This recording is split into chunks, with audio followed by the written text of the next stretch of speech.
Shalom Bapak Ibu peserta Bible Study Perjanjian Baru. Hari ini kita akan melanjutkan pembelajaran kita.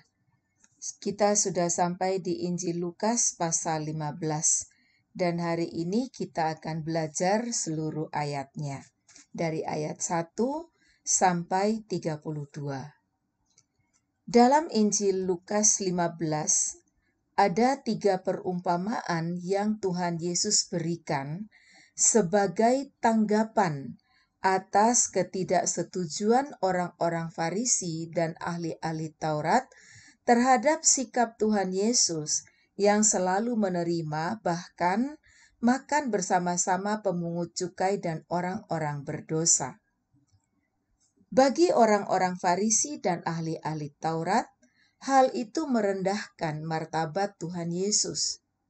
Karena pemungut cukai dan orang-orang berdosa adalah orang-orang yang dikucilkan dari lingkungan keagamaan.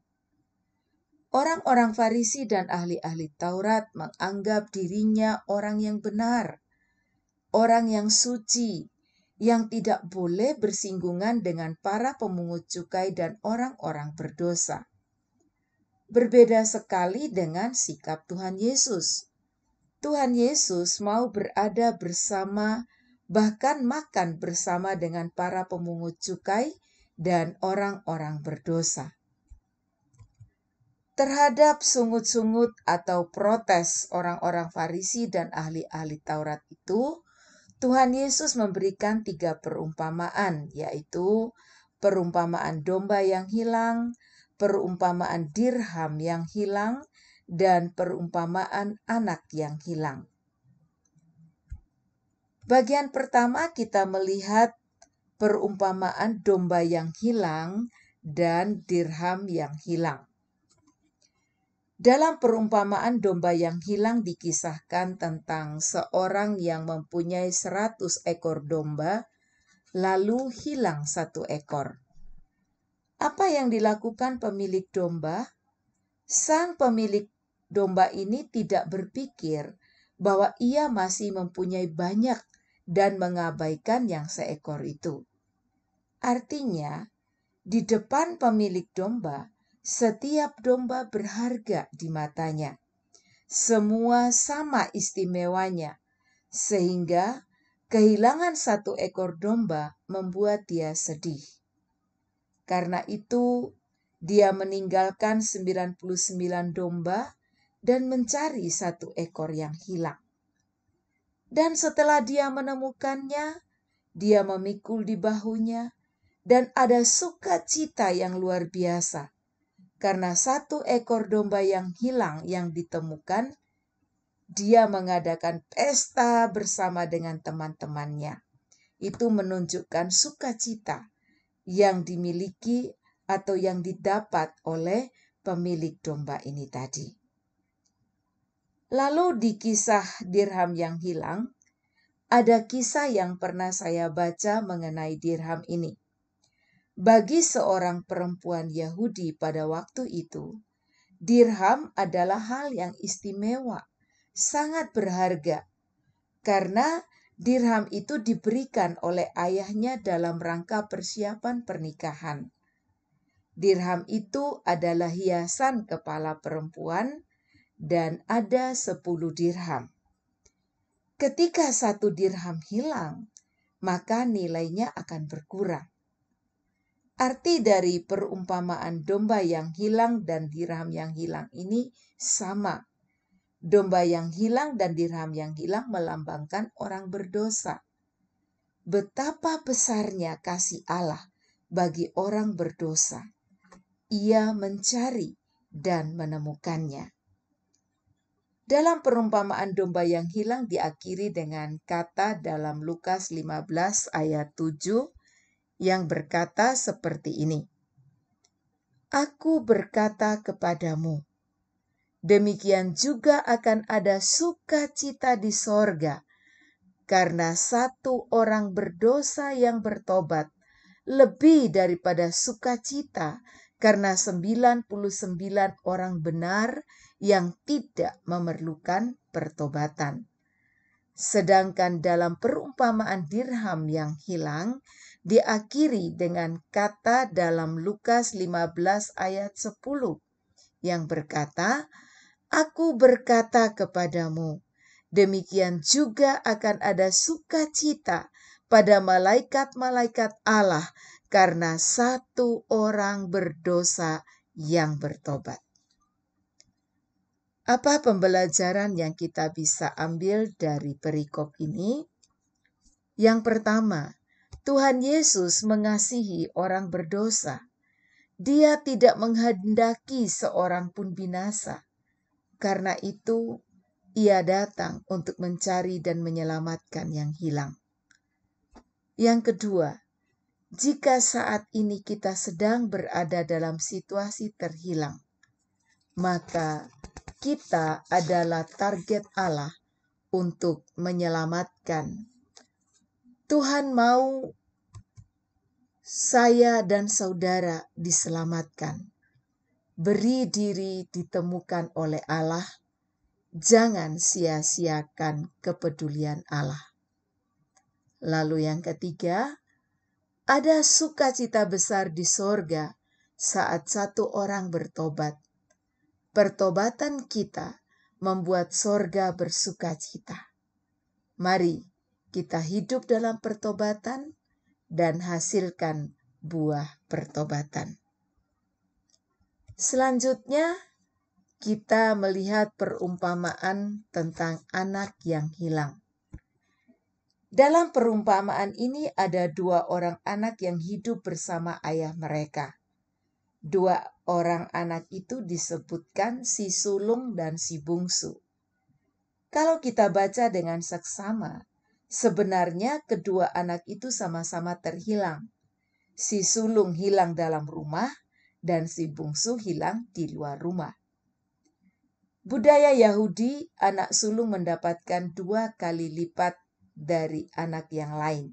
Maksudnya dalam hal warisan ya. Berarti si sulung punya 2/3 bagian dan si bungsu 1/3 bagian. Ada 3 tokoh yang akan kita pelajari bersama, yaitu yang pertama anak bungsu. Siapa anak bungsu ini?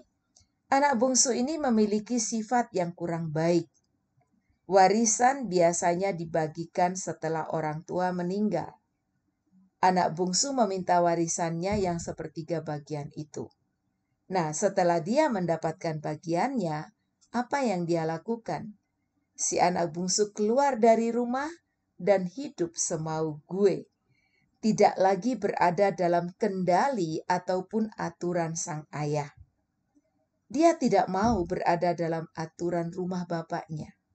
Singkat cerita, semua harta dia habiskan dan hidupnya menderita. Bahasa Alkitab, dia melarat. Penderitaan yang sangat menjadi bagian hidupnya.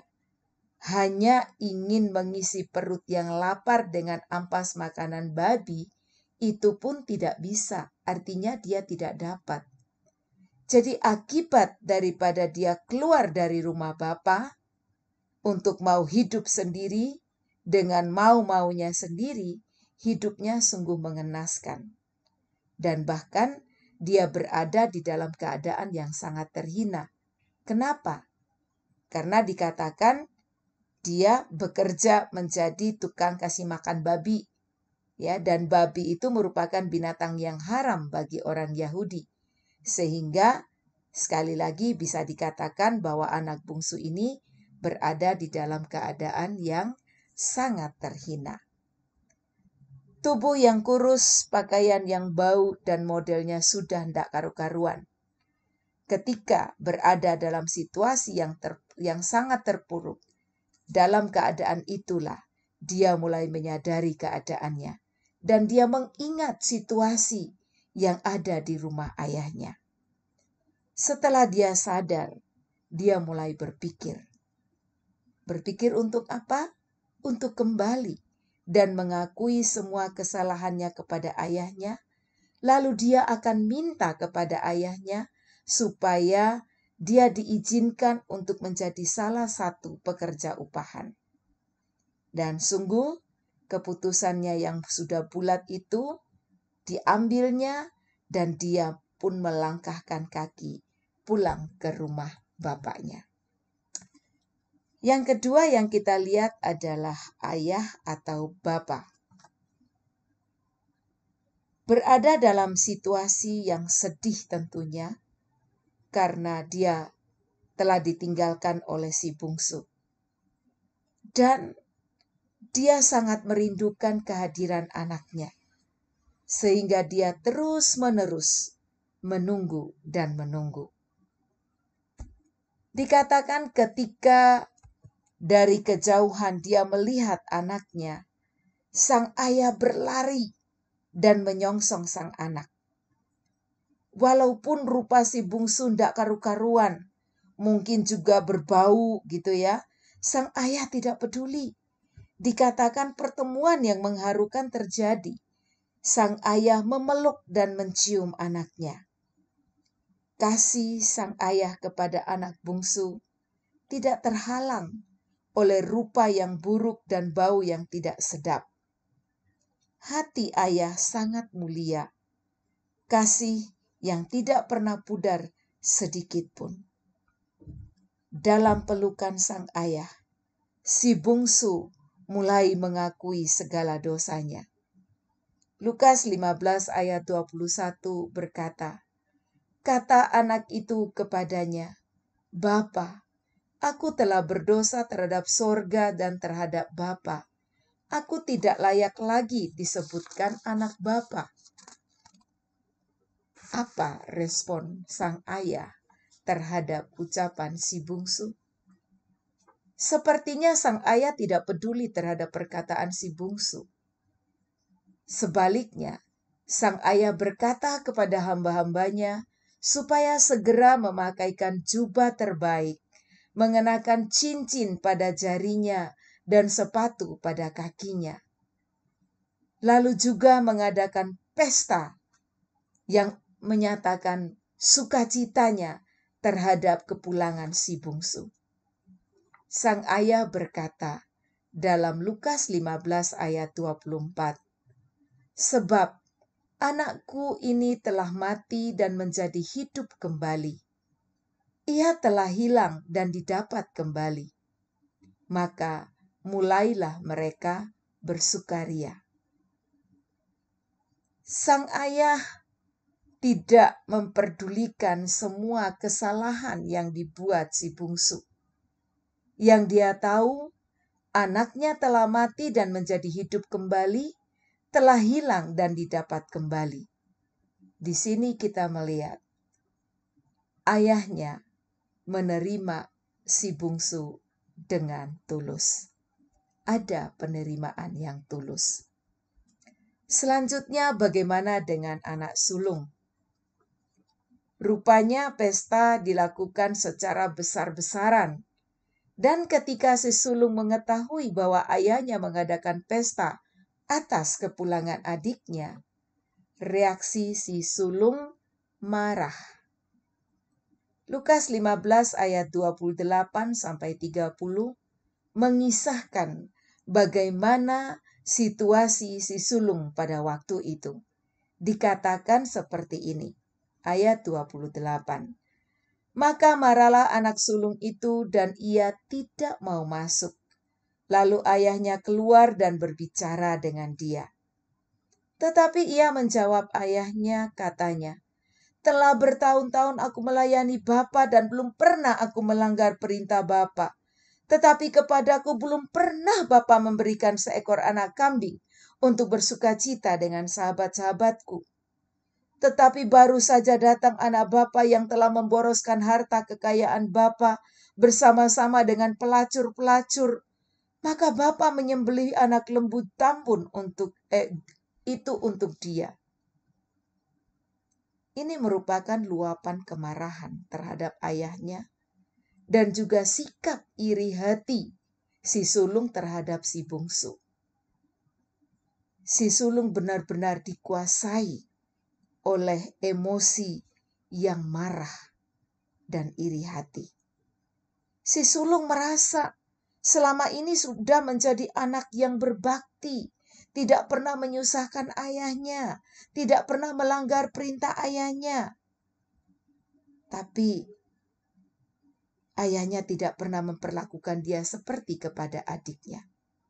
Ada kekecewaan di dalam hati si sulung. Si sulung ternyata tidak sepaham dengan sang ayah. Inilah yang dikatakan si sulung hilang di rumahnya sendiri. Seharusnya si sulung sepaham dengan ayahnya. Kalau tidak sepaham, berarti dia tidak punya kedekatan dengan ayahnya, walaupun serumah. Si sulung tidak memposisikan diri sebagai anak yang paham akan kerinduan hati ayahnya. Pembelajaran yang bisa kita ambil dari perikop ini adalah yang pertama, seringkali hidup kita seperti si bungsu ataupun si sulung. Si bungsu yang ingin menjauh dari Bapa, mau hidup sesuka hatinya, tidak mau mengikuti aturan rumah. Belajar dari si bungsu, ternyata hidup seperti itu membawa penderitaan. Menjauh dari Tuhan membuat hidup kita tidak lebih baik, tapi membuat menderita. Bukan saja di dunia ini, tapi sampai nanti dalam kekekalan. Sedangkan si sulung hidup dalam rumah ayahnya, tapi tidak sehati dan sepaham. Hidup satu rumah tapi hati menjauh. Itu pun tidak membuat damai. Sebaliknya hidup penuh dengan kedengkian dan iri hati. Seringkali kita merasa sudah dekat dengan Tuhan, tapi kita tidak mengenal isi hatinya. Itu sama saja dengan keadaan terhilang. Jadi apa solusi terbaiknya? Solusi terbaiknya adalah hiduplah bersama Bapa, kenali hatinya, dan ikuti kemauannya. Yang kedua, Bapa adalah pribadi yang memiliki kasih. Jika kita masih hidup semau sendiri, menjauh dari Bapa, ini saatnya kita kembali. Bapa sedang menunggu kita, dan tangannya selalu terbuka, menantikan kita kembali. Lalu yang ketiga, kenali hati Bapa, sepakat dengannya, dan bawa yang terhilang datang kepadanya. Kesimpulan yang bisa kita ambil dari apa yang kita pelajari pada hari ini adalah hati Bapa adalah hati yang mengasihi semua orang. Orang berdosa atau yang terhilang atau yang tersesat, dicarinya sampai ditemukan. Ketika ditemukan, ada sukacita yang besar. Kerinduan Bapa, jangan ada yang binasa. Bapak Ibu yang dikasihi Tuhan, ini yang bisa saya bagikan untuk kita hari ini. Dan jika ada hal-hal yang ingin ditanyakan atau ditambahkan, bisa nanti kita diskusikan bersama di grup WhatsApp kita. Akhir kata saya ucapkan, teruslah bertumbuh, Tuhan Yesus memberkati.